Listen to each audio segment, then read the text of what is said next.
해발 고도가 높은 산에서의 활동을 할 때에는 이곳이 일상적인 지상 환경과는 확연히 다르다는 것을 생각하고 움직일 필요가 있습니다. 하나의 작은 실수가 곧 커다란 사고로 직결되기 때문이죠.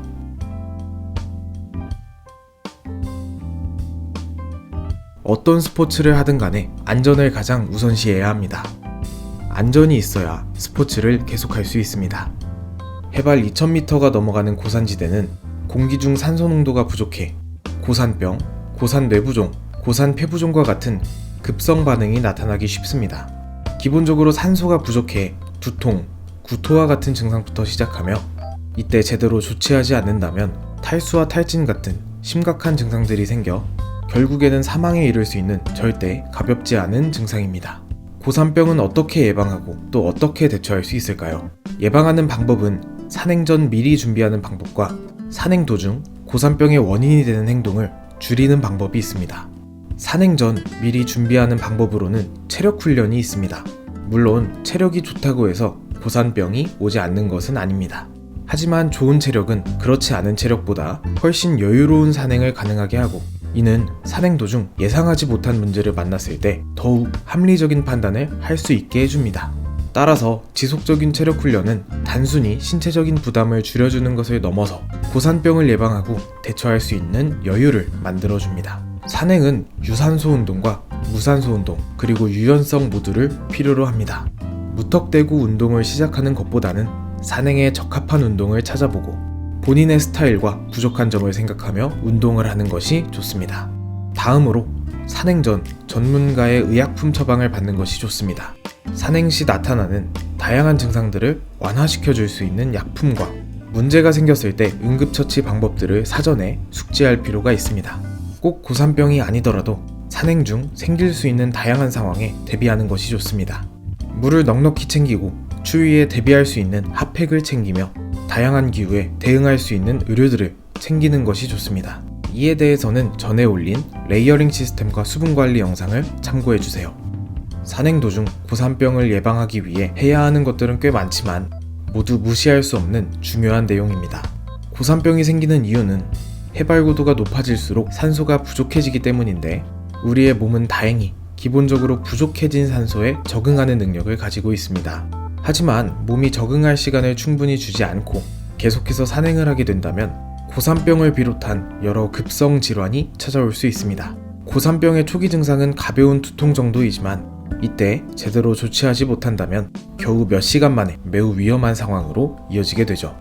고도가 높아져 산소가 부족해지면 우리의 몸은 항상성 조절을 위해 숨을 많이 쉬려고 합니다. 다시 말해서 호흡이 가빠지고 숨이 차는 것이죠. 항상성 관련해서는 다른 영상을 참고해주세요. 고산병 증상이 나타나면 산소가 혈액을 타고 제대로 공급되지 않아 여러 증상이 나타납니다.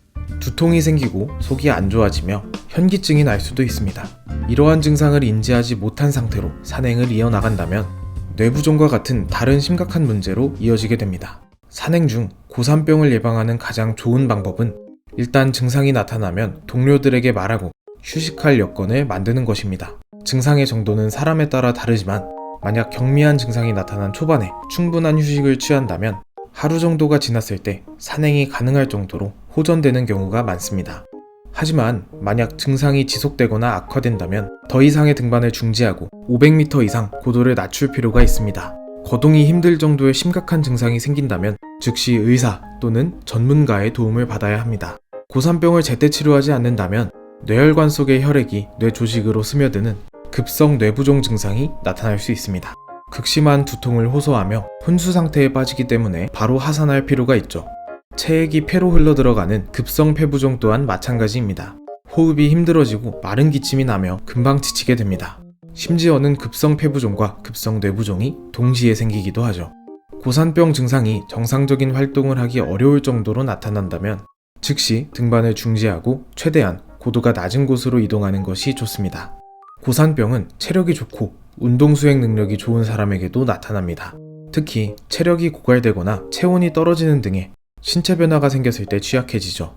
중요한 것은 등반 도중 계속해서 체력을 관리하며 고산병의 원인을 줄이는 것입니다.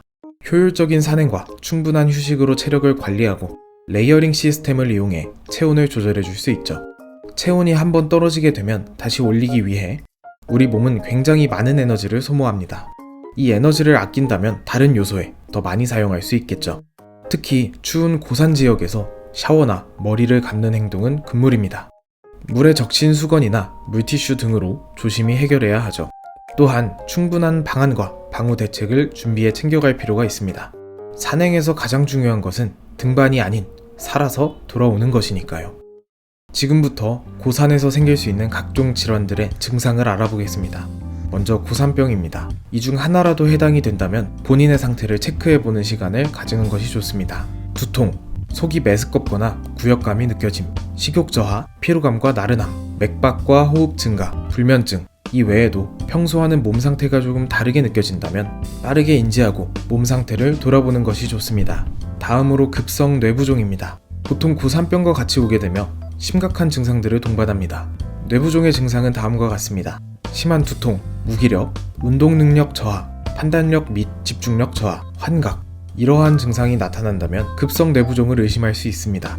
빠르게 혼수 상태에 돌입할 수 있으니 의심되는 즉시 하산 또는 그에 준하는 조치를 취할 필요가 있습니다.